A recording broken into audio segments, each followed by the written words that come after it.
Mummy, ഈ cooker എന്ത് നല്ലതാണ്. ഇതിൽ ചേട്ടത്തി എത്ര നന്നായി പുലാവ് ഉണ്ടാക്കിയിരിക്കുന്നു.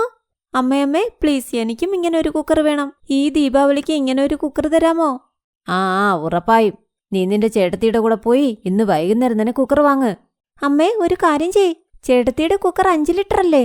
അമ്മ എനിക്ക് 8 ലിറ്റർ കുക്കർ വാങ്ങിത്താ. ഇവിടെ നോക്കുമോളെ സ്വപ്നെ, സ്ത്രീധനമായി 5 ലിറ്റർ 8 ലിറ്റർ 10 ലിറ്റർ കുക്കറൊക്കെ തന്നിട്ടുണ്ട്.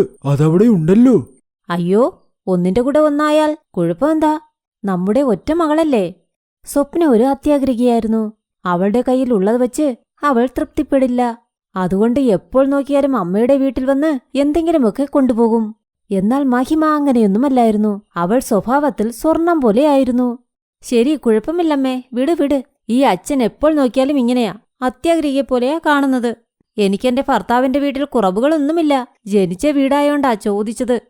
സ്വപ്ന ചേട്ടത്തി, എനിക്ക് അമ്മ 2 കുക്കർ തന്നിട്ടുണ്ട്. അതിൽ 8 ലിറ്റർ ഉണ്ട്. അത് നിങ്ങൾ എടുത്തോ. അതെന്തായാലും ശരിയാകും. ശരി ചേട്ടത്തി, നിങ്ങൾ ഇത്രയും പറയുന്നില്ലേ, ഞാൻ കുക്കർ എടുത്തോളാം. ഇങ്ങനെ സ്വപ്ന എന്തെങ്കിലുമൊക്കെ വാങ്ങിക്കൊണ്ടേയിരുന്നു. ഇങ്ങനെയുള്ളപ്പോൾ ഒരിക്കൽ എന്താ ഞാൻ മുത്തശ്ശിയാകാൻ പോകുന്നെന്നോ? സ്വപ്നെ, നീ സത്യം പറയുവാണോ? അതെ അമ്മേ, ഞാൻ ഡോക്ടറിന്റെ അടുത്തേക്ക് പോയി. അവര് പറഞ്ഞതാ. നന്നായി. നിന്റെ അമ്മായിയമ്മ സന്തോഷത്തിലല്ലേ? അതെ അമ്മേ, അവർ ഇപ്പോൾ തന്നെ എന്റെ സീമന്തം ഗ്രാൻഡായി ചെയ്യണമെന്ന് പറയുവാ. അമ്മയും അതിനുള്ള ഒരുക്കങ്ങളൊക്കെ ചെയ്തോ? സീമന്തത്തിന് സ്വന്തം വീട്ടിൽ നിന്ന് എന്തൊക്കെയാ തരുന്നതെന്ന് ഞാനും ഇവിടെ പ്രതീക്ഷിച്ചിരിക്കാം. മോളൊന്നും പേടിക്കണ്ട. നിന്റെ അച്ഛനെയും ചേട്ടനെയും അവിടെ ഇരുത്തി ഞാൻ എല്ലാ ലിസ്റ്റും എഴുതിയേക്കാം. സ്വപ്ന ഗർഭിണിയാണെന്നുള്ള കാര്യം അറിഞ്ഞ് എല്ലാവരും സന്തോഷിച്ചു. എന്നാൽ സ്വപ്നയുടെ അത്യാഗ്രഹം മാത്രം കൂടി വന്നു. ഒരിക്കൽ അവൾ സ്വന്തം വീട്ടിൽ വന്നു. എന്താ മോളെ സ്വപ്നെ, നീ എന്താ വിഷമത്തിൽ? ഇന്ന് നിനക്ക് ഡോക്ടറിന്റെ അടുത്ത് പോകണ്ടേ? അതെ അമ്മേ, ഡോക്ടറിന്റെ അടുത്ത് ഇന്നാ പോകേണ്ടത്. എന്നാൽ വണ്ടിയില്ലല്ലോ. ഡോക്ടറിന്റെ ക്ലിനിക്കുള്ളത് ഒരു ഇടവഴിയില്ല. ബൈക്കിൽ പോകാമെന്ന് നോക്കിയപ്പോൾ മുകേഷിന്റെ വണ്ടിയും കൊള്ളില്ല. പുതിയ ബൈക്ക് വാങ്ങാനും പണമില്ല. അതുമാത്രമല്ല, അമ്മയ്ക്ക് അറിയാമല്ലോ, ഒരു കുഞ്ഞായപ്പോൾ തന്നെ അന്നു മുതൽ ഞങ്ങൾക്ക് ഒരുപാട് ചിലവുണ്ടമ്മേ. റിക്ഷയിൽ പോകാമെന്നോർത്തപ്പോൾ അമ്മായിയമ്മ ഈ സമയം പോകരുതെന്നും പറയുന്നു. ശരി, പോട്ടെ. അതുകൊണ്ട് അപ്പോയിന്റ്മെന്റ് ക്യാൻസലാക്കിയത്. അച്ഛനോട് പോയി പുതിയ ബൈക്ക് വേണമെന്ന് പറയാൻ പറ്റില്ലല്ലോ. എന്നാൽ അമ്മയോട് പറയാമല്ലോ. അമ്മ ഒരിക്കൽ അച്ഛനോടൊന്ന് പറഞ്ഞു നോക്ക്. അദ്ദേഹത്തിനൊരു പുതിയ ബൈക്ക് വാങ്ങി കൊടുക്കാൻ പറ. അച്ഛൻ ഇനി എന്തു പറയാനാ? ഒരേ ഒരു മോള് കഷ്ടപ്പെടുന്നത് അച്ഛന് കണ്ടു നിൽക്കാൻ പറ്റുമോ? നീ വിഷമിക്കണ്ട, ഞാൻ അച്ഛനോട് പോയി പറയാം. സ്വപ്ന അവളുടെ സീമന്തത്തെക്കുറിച്ചോർത്ത് ഒരുപാട് സന്തോഷത്തിലായിരുന്നു. ഇടയ്ക്കിടെ അവൾ അമ്മയുടെ വീട്ടിലേക്ക് വിളിച്ച് എന്തെങ്കിലുമൊക്കെ ഡിമാൻഡ് ചെയ്തുകൊണ്ടേയിരുന്നു. അമ്മേ, ഫംഗ്ഷന് സമയത്തിന് വരണേ. ഇന്ന് എന്തു പറ്റിയെന്നറിയാമോ? എന്താ മോളെ, കുഴപ്പമൊന്നുമില്ലല്ലോ? അമ്മേ, എനിക്ക് ഒരു കുഴപ്പവുമില്ല. ഇന്ന് ഞാനും അമ്മായിയമ്മയും ഹോളിലിരുന്ന് സംസാരിക്കുകയായിരുന്നു. എന്നോട് പറയുന്നത് പോലെ ചുറ്റിവളച്ച് സംസാരിക്കുകയായിരുന്നു. എന്റെ നാത്തൂന്റെ സീമന്തത്തിന് അവർ സ്വർണ്ണ സെറ്റ് തന്നെ ഇട്ടെന്ന്. അമ്മ, ഒരു കാര്യം ചെയ്. വികാസ് ചേട്ടനോട് പോയി അതുപോലെ സ്വർണ്ണ സെറ്റ് എന്തെങ്കിലും ഉണ്ടെങ്കിൽ വാങ്ങിത്തരാൻ വേണ്ടി പറയാമോ? വികാസ് ഓഫീസിൽ നിന്നും വരട്ടെ, ഞാൻ അവനോട് സംസാരിക്കാം.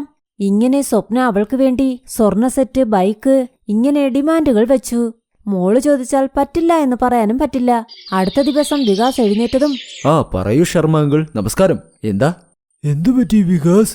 എന്താ വിഷമത്തിൽ? അച്ഛാ, ശർമ്മ അങ്കിൾ കോൾ ചെയ്തു. നമ്മുടെ കടയുടെ ഷട്ടർ ഓപ്പണായി. നമ്മുടെ കടയിൽ മോഷണം പോയെന്ന്. എല്ലാവരും കടയിലേക്ക് പോയി. കളക്ഷൻ പണമൊന്നും കാണുന്നില്ല മോനെ. വേറെ ഒരു സാധനത്തിലും തൊട്ടിട്ടില്ല. ഇത് ഉറപ്പായും ഇവിടെ ജോലി ചെയ്യുന്നവർ ആരോ ചെയ്തതാ. പെട്ടിയിൽ പണമുണ്ടെന്നറിഞ്ഞാണ് അവർ വന്നിരിക്കുന്നത്. ജോലി നോക്കുന്ന എല്ലാവരും വന്നിട്ടുണ്ട്. എന്നാൽ ചന്ദനെ കാണുന്നില്ല. ഇന്നലെ രാത്രി എന്നെ വിളിച്ചിരുന്നു. ഞാൻ നാട്ടിൽ പോവാണെന്ന് പറഞ്ഞു. അങ്ങനെയാണെങ്കിൽ അവൻ രാത്രി മോഷ്ടിച്ചു. രാവിലെ ഇവിടെ നിന്നും സ്ഥലം വിട്ടു. അച്ഛനൊന്ന് മൂളിയാൽ ഞാൻ പോലീസിൽ കംപ്ലൈന്റ് കൊടുക്കാം. വേണ്ട മോനെ, പോലീസിന്റെ അടുത്തേക്ക് പോകണ്ട. ഇത് ഇങ്ങനെ തന്നെ വിടൂ. സ്വപ്നയുടെ ഡെലിവറി സമയവും ഇങ്ങനെ അടുത്തിട്ടുണ്ട്. വീട്ടിലാണെങ്കിൽ ഫംഗ്ഷനുമുണ്ട്. ഇപ്പോൾ നമ്മൾ പോലീസ് കേസുമായി അലഞ്ഞാൽ അത് പയ്യൻ വീട്ടുകാർ അറിഞ്ഞു കഴിഞ്ഞാൽ സ്വപ്നയ്ക്കാവും ചീത്തപ്പേരെല്ലാം വരുന്നത്. നടക്കാൻ പാടില്ലാത്തത് നടന്നു. ഇനി ശ്രദ്ധിച്ചാൽ മതി. ഇനി എന്തു ചെയ്യും? ബൈക്കും സാധനങ്ങളും ഒക്കെ നീ പറഞ്ഞു. ഈ പണം കൊണ്ട് ഞാനതെല്ലാം വാങ്ങാമെന്നും കരുതി. ഇനി നമ്മൾ എന്തു ചെയ്യും? അതുമാത്രമല്ലാതെ സ്വപ്നയോട് നീ പറ്റില്ല എന്ന് പറയുന്നതുമില്ല. അച്ഛാ, നമുക്ക് വീട്ടിൽ പോയി സംസാരിക്കാം. എല്ലാവരും വീട്ടിലേക്ക് പോയി. മഹിമ നടക്കുന്നതെല്ലാം കണ്ടു. അവളൊരു ബോക്സ് കൊണ്ടുപോയി അമ്മായിയമ്മയ്ക്കും അമ്മായിയച്ഛനും കൊടുത്തു. മഹിമേ, എന്താ മോളെ ഇത്? അമ്മാവാ, ഇത് കല്യാണത്തിന് അമ്മ വീട്ടിൽ നിന്ന് തന്നതാ.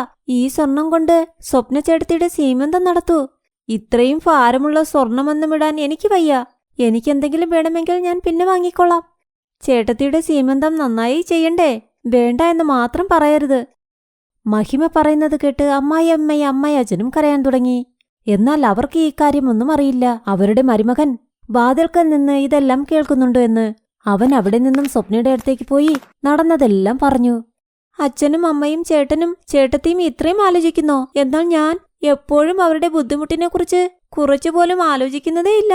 കടയിലാണെങ്കിൽ മോഷണം നടന്നു, എന്നാൽ അവർ എന്റെ കാര്യം ഓർക്കുന്നു. ഞാൻ ആ വീട്ടിലെ പെണ്ണാ. അവരെക്കുറിച്ച് എനിക്കും അറിയണം. എന്നാൽ ഞാനൊരു ദുഷ്ടയാണ്. അവരെക്കുറിച്ച് ഞാൻ ചിന്തിക്കുന്നതേയില്ല. നന്നായി നിങ്ങൾ വന്ന് പറഞ്ഞ് ഞാനൊരു മോശം കാര്യം ചെയ്യുന്നതിൽ നിന്ന് തടഞ്ഞു. ഇല്ലെങ്കിൽ ചേട്ടത്തിയുടെ സ്വർണമെല്ലാം പോകുമായിരുന്നു. അവരുടെ അനുഗ്രഹം തന്നെ എല്ലാത്തിനേക്കാളും വലുതായിരിക്കും എനിക്ക്. സ്വപ്നെ, വിഷമിക്കണ്ട. നിന്റെ ചേട്ടത്തിക്ക് സ്വർണം വയ്ക്കേണ്ട ആവശ്യമേ വരില്ല. ഞാനും ഒരു മകളെ പ്രസവിച്ചവളാണ്. ഒരു പെൺകുട്ടിക്ക് ചെലവ് ചെയ്യുന്നത് എത്രയാണെന്ന് എല്ലാവർക്കും അറിയാം. നീ എന്റെ മരുമകളല്ല, മകളാ. അതുകൊണ്ട് നിന്റെ ബുദ്ധിമുട്ട് ഞങ്ങളുടെയും ബുദ്ധിമുട്ടാണ്. സ്വപ്നെ, അമ്മയോടും അച്ഛനോടും ഫോണിൽ സംസാരിക്കേ. സ്വപ്ന ഫോൺ ചെയ്ത് അമ്മയോടും അച്ഛനോടും സംസാരിച്ചു.